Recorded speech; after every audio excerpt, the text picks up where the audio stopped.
This morning, President Trump back in Washington after meeting with world leaders at the NATO summit, where he doubled down on his claims that the U.S. strikes obliterated Iran's nuclear program. I don't see them getting back involved in the nuclear business anymore. I think they've had it. They've been at it for 20 years, and I don't see that happening.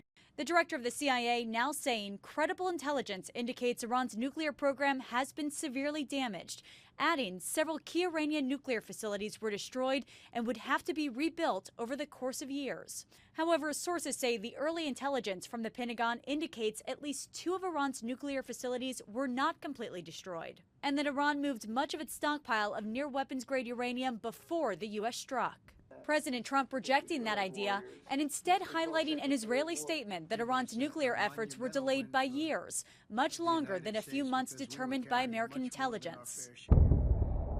The Defense Intelligence Agency, which produced the early intelligence assessment, calling it a low-confidence assessment and not a final conclusion, adding it will take days to weeks to properly assess the effectiveness of the strikes. And in the wake of that leaked Pentagon report, the Trump administration now saying it plans to limit the amount of classified information it shares with Congress.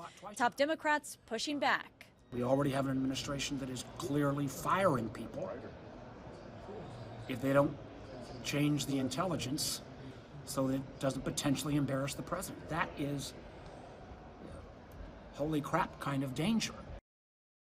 This morning, Secretary of Defense Pete Hegseth will hold a news conference at the Pentagon, while the Senate is scheduled to receive a classified briefing later today.